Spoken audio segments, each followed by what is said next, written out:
Pada saat ini, saat Tuan Miao dan yang lainnya sedang beristirahat, Huo Feng telah membawa Miao Miao dan Kai Qianan kembali. Melihat situasi tragis Miao Miao dan Kai Qianan, semua orang tercengang. Miao Miao, kamu, bagaimana kamu bisa menjadi seperti ini?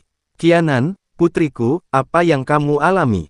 Ketika Tuan Miao dan Kai Hongwei melihat situasi menyedihkan yang dialami Miao Miao dan Kai Qianan, mereka menangis.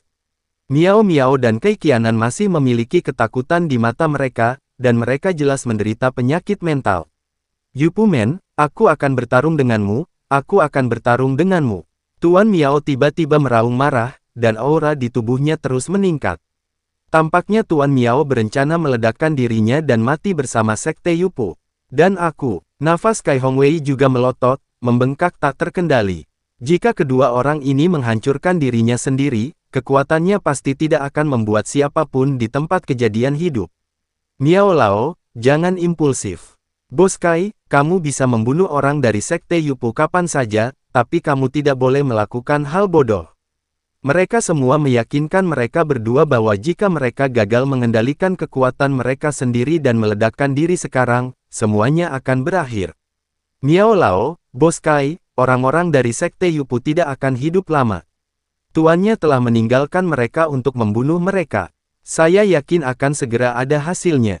Huo Feng juga buru-buru membujuknya. Dan saat Huo Feng membujuk, sosok Chen Ping perlahan muncul, memegang setengah orang di tangan Chen Ping. Manusia setengah tanpa kaki ini tidak lain adalah Hai Ande, master dari Sekte Yupu. Chen Ping melemparkan Hai Ande ke tanah seperti anjing mati. Ketika Miao Lao dan Kai Hongwei melihat ini, mata mereka merah padam, seperti serigala lapar, dan mereka akan menerkam ke arah Laut Ande. Merasakan kebencian di tubuh semua orang, Hai Ande menjadi pucat karena ketakutan dan mengompol. Sebelum Miao Lao dan Kai Hongwei bisa bergegas maju, Miao Miao dan Kai Qianan, yang agak terganggu mentalnya, tiba-tiba berteriak dan bergegas menuju Hai Ande. Segera setelah itu, kedua gadis itu, seperti serigala lapar, mulai menggigit Hai Ande. Tidak ada senjata atau alat, cukup gigit dengan gigimu. Hai Ande menjerit dan ingin meronta, tapi tanpa kaki, dia tidak bisa meronta sama sekali. Semua orang melihat pemandangan di depan mereka dengan kaget.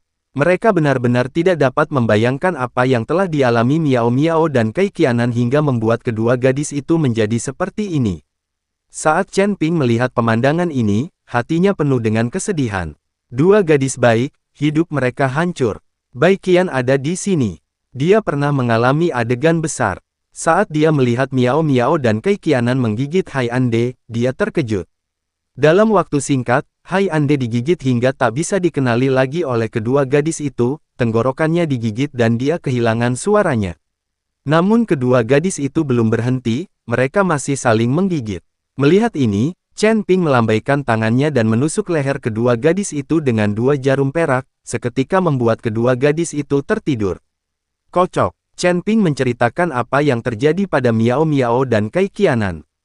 Setelah mendengar ini, Bai Qian juga gemetar karena marah. 10 tahun. Adapun Tuan Miao dan Kai Hongwei, mereka memandangi cucu perempuan dan anak perempuan mereka dan seketika tampak sudah semakin tua. Bagaimana kabarnya? Bai Qian bertanya pada Chen Ping. Dia juga seorang wanita, jadi dia bisa memahami keputusasaan kedua gadis Miao Miao dan Kai Qianan. Binatang buas ini lebih buruk dari babi dan anjing. Bai Qian mengertakkan gigi karena kebencian. Hasil ini adalah sesuatu yang tidak mereka duga. Jika Anda berpikir untuk membunuh mereka, mereka tidak akan datang ke medan perang para dewa dan iblis ini. Hei, dua gadis baik, hidup mereka hancur, dan aku khawatir mereka harus hidup dalam bayang-bayang di masa depan. Chen Ping hanya bisa menghela nafas. Putri Rubah, tahukah kamu cara menghancurkan jiwa? Kamu dapat membantu kedua gadis itu menghapus kenangan masa ini, sehingga mereka tidak akan hidup dalam bayang-bayang. Huo Feng tiba-tiba berkata pada Bai Qian. Kamu tahu teknik ini? Chen Ping memandang Bai Qian dengan heran. Saya tahu banyak hal, coba tebak seberapa banyak yang Anda ketahui tentang saya. Setelah Bai Qian selesai berbicara, dia berjalan ke arah Miao Miao dan Kai Qianan yang sedang tidur. Bai Qian perlahan membuka mulutnya, dan manik merah menyala keluar dari mulutnya. Kemudian manik itu terus berputar di atas kepala Miao Miao dan Kai Qianan, dan Bai Qian meletakkan tangannya di atas kepala kedua gadis itu. Sinar cahaya merah menyelimuti kedua gadis itu. Tubuh Bai Qian sedikit gemetar, dan ada sedikit keringat di dahinya. Huo Feng memandang Bai Qian dan berkata, "Guru, dibutuhkan banyak usaha untuk melakukan teknik pemecah jiwa. Sekarang bahkan lebih sulit untuk melakukannya pada dua orang sekaligus. Saya kira setelah menyelesaikannya, Bai Qian harus melakukannya mencari tempat untuk pulih." Setelah mendengar ini, Chen Ping hanya bisa melihat ke arah Bai Qian, kesannya terhadap Bai Qian juga banyak berubah. Tanda seru. Awalnya, Chen Ping dipaksa oleh Bai Qian untuk melakukan beberapa latihan sepanjang hari, yang membuat Chen Ping merasa sangat tidak nyaman. Tapi apakah ada cara? Sekarang dia masih membutuhkan bantuan Bai Qian. Tapi sekarang, pandangannya tentang Bai Qian telah berubah. Dengan cara ini, ketika dua orang bersama, Chen Ping mungkin bisa memberikan lebih banyak emosi dan mengabdikan dirinya secara fisik dan mental. Setelah beberapa saat, dua helai energi hitam tiba-tiba keluar dari tubuh Miao Miao dan Kai Qianan, dan langsung dihirup oleh Bai Qian. Bai Qian menelan manik itu kembali ke perutnya dan berdiri perlahan. Oke, ingatan ini telah terhapus, tapi mereka harus meninggalkan medan perang para dewa dan iblis dan tidak pernah kembali lagi. Selama Anda tidak melihat pemandangan di sini, ingatan ini tidak akan muncul, dan kehidupan masa depan Anda tidak akan terpengaruh. Bai Qian menyeka keringat dingin di dahinya dan berkata, setelah melihat ini, Tuan Miao dan Kai Hongwei buru-buru berlutut dan berkata dengan rasa terima kasih di wajah mereka, "Terima kasih, rekan Tao. Tidak harus seperti ini." Bai Qian sedikit tersanjung dan buru-buru membantu mereka berdua berdiri. Miao Lao dan Kai Hongwei menjemput Miao Miao dan Kai Qianan, lalu mengikuti Chen Ping untuk mengucapkan selamat tinggal.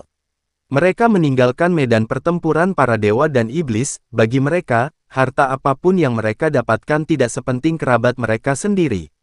Beberapa biksu yang datang bersama Tuan Miao dan yang lainnya juga bersiap untuk pergi bersama mereka. Membuka, di medan perang antara dewa dan iblis ini, dengan sedikit kekuatan mereka akan mati begitu saja. Terlebih lagi, mereka semua adalah kultivator biasa, dan bagi sekte tersebut, mereka adalah mangsa. Bahkan jika mereka mendapatkan harta karun itu, saya khawatir mereka tidak akan bisa mendapatkannya dari medan perang para dewa dan iblis. Dunia para dewa dan manusia sangat kejam. Ji Yun, Luo Xi, kalian berdua juga harus mengikuti Tuan Miao dan yang lainnya untuk meninggalkan medan perang para dewa dan iblis. Terlalu berbahaya di sini. Saat bahaya datang, aku tidak akan bisa melindungimu. Nona Luo, saat kamu keluar, ikuti Tuan Lembah Luo dan katakan padanya bahwa sebagian dari apa yang kudapat di medan perang para dewa dan iblis akan diberikan kepadamu di Lembah Roh Darah. Chen Ping masih membutuhkan bantuan Bai Qian untuk tidak takut dengan ancaman Qi Pei Jia, jadi dia tidak bisa melindungi orang lain. Ji Yun terluka. Tidak ada gunanya tinggal di medan perang antara dewa dan iblis. Dia harus keluar untuk memulihkan diri. Luo Xi ingin berlatih di medan perang para dewa dan iblis, tetapi kekejaman di medan perang para dewa dan iblis kini melebihi imajinasi Luo Shouhai. Jika hal yang sama terjadi pada Luo Xi seperti Miao Miao dan Kai Qianan, Chen Ping tidak tahu bagaimana mengikuti Luo Shouhai. Itu sebabnya dia meminta Ji Yun meninggalkan medan perang para dewa dan iblis bersama Luo Xi. Alasan Chen Ping tidak membiarkan Huo Feng pergi adalah karena Huo Feng memiliki hubungan dekat dengan Bai Qian. Dengan Bai Qian di sini, Huo Feng pasti tidak akan terancam. Ji Yun mengangguk bersama Luo Xi. Mereka juga tahu bahwa Chen Ping sedang memikirkan mereka, jadi mereka meninggalkan medan perang para dewa dan iblis bersama Tuan Miao dan yang lainnya. Nona Bai, kamu telah menghabiskan banyak energi. Mari kita cari tempat tersembunyi untuk memulihkan diri untuk saat ini. Chen Ping memandang Bai Qian yang terlihat sedikit tidak senang dan berkata. Mendengar bahwa Chen Ping mengkhawatirkannya, Bai Qian sedikit terkejut, menatap Chen Ping, lalu mengangguk.